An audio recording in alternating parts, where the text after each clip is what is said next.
मुझसे वो सारे पाप आचरण हुए हैं जिसके लिए आप मना करते हैं, परंतु इसका एहसास मुझे आपकी शरण में आने के पश्चात हुआ। आपके पिछले 1 साल से सुन रहा हूँ, आपकी बताई बातों को अपने जीवन में उतारने की कोशिश भी कर रहा हूँ। आपके बताए हुए मार्ग पर चलने से मेरे जीवन में बहुत सुधार हुआ। महाराज जी, मेरा प्रश्न है कि मुझे हर समय एक भय बना रहता है कि मैं फिर से वही सब कामों में ना फंस जाऊं और मेरा जीवन व्यर्थ ना हो जाए। कृपया मार्गदर्शन करें महाराज जी, से ये भय। ये भय अच्छा है। अगर ये डर बना रहेगा तो शायद है ना गिरो। यही डर ही डरपि हरिवंश हित, जिनो भ्रमय गुण सलिल पर, जिहि नामन मंगल लोक तिहु सुहरिपद भजु न विलंब कर। आचार्य महापुरुष जन कहते हैं कि इस डर से डरते रहना चाहिए कि मुझसे कहीं कोई पाप न हो जाए, कोई गलती न हो जाए, क्योंकि उसका बड़ा भयानक दंड होता है। अगर ये कानून से दंड नहीं मिला तो वो बड़ा भयानक कर्म गुप्त रूप से आता है, ऐसी जगह फंसाएगा जहां आपने गलती नहीं की, फिर आपको वहां मार गिराएगा, फिर वह आपको बहुत कष्ट प्रदान करेगा। कोई भी पाप ऐसे बिना दंड दिए नष्ट नहीं होता। उसी के लिए डरना चाहिए कि हमसे कोई पाप ना हो जाए। तो कैसे उस डर का सार्थक होना क्या है? निरर्थक डर तो सबको बना रहता है। सार्थक डर ये है कि जी नामन मंगल लोक त्यों सुहरिपद भज न विलंब कर। भगवान का भरोसा रखकर और नाम जप कर रहा है और ये डरता जाता है हमसे कोई पाप ना हो, तो वो गृहस्थी में होते हुए भी भगवान को प्राप्त कर लेगा। जो गलतियां हमसे हुई हैं आप स्वीकार करते हैं, वो गलतियां हमसे दोहराई ना जाएं, इस बात के लिए सावधान रहे, तो पूर्व की सारी गलतियों को भगवान फिर क्षमा कर देते हैं। अहम तो हम सर्व पापेभ्यो मोक्षयिष्यामि मां शुचा, तस्मात् शास्त्रम प्रमाणन्ते। केवल कोरी बातों से नहीं, शास्त्र प्रमाणित बात होनी चाहिए। जिस समय हमको पता चला कि हमसे बड़े पाप हो गए, वो समय किसी संत का समागम होगा या शास्त्र स्वाध्याय होगा या किसी भी तरह से अंतःकरण में पवित्र प्रकाश हुआ, तब लोग अरे इतने पाप में इतनी गलती हो गई हमसे, अब क्या होगा? तब एक उपाय है भगवान की शरण में हो जाना और उनका नाम जप करना। नाम जप से सब ठीक हो जाता है। तो ये डर अच्छा है और डरते रहना चाहिए। जिसका ये डर समाप्त हो जाता है उसी से पापाचरण होते हैं। देखो आज ये डर प्रकट हुआ है, क्या अगर ये कल डर होता तो कार्य भला ऐसे कार्य होते जो आप स्वीकार कर रहे हैं? तो ये डर हमको बचाएगा।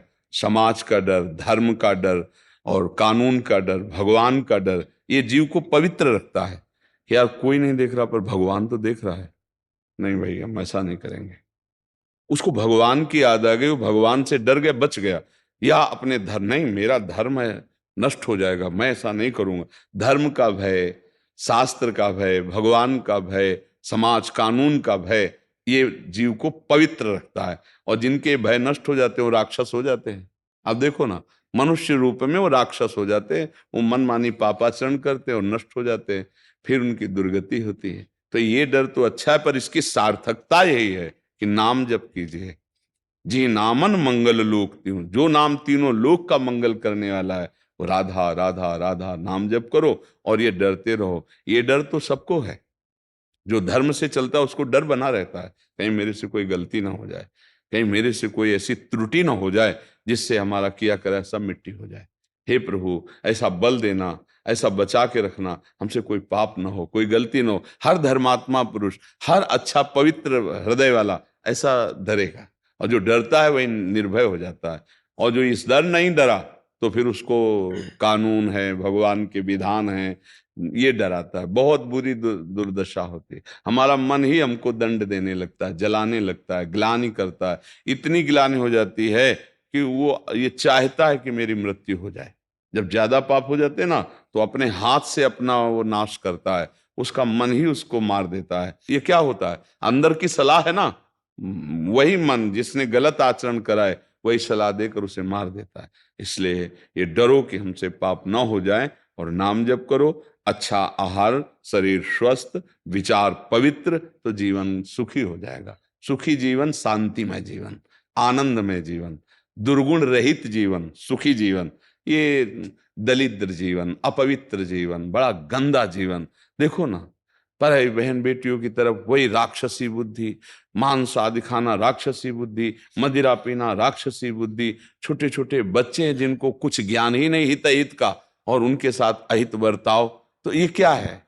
ये क्या है? अपनी केवल वासनाओं का पोषण तो राक्षस बना दिया।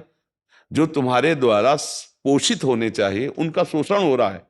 जो तुम्हारे द्वारा रक्षित हैं उनका तुम शोषण कर रहे हो। तुम्हारी बुद्धि क्या है? बुद्धि बिगड़ जाए तो जो पिता अपने बच्चों की रक्षा करने का धर्म है वो उसको भूल जाता है और उससे गलती हो जाती है। इसीलिए डरो और नाम जप करो और अच्छे चरित्रवान बनो। जो गलती हुई वो भगवान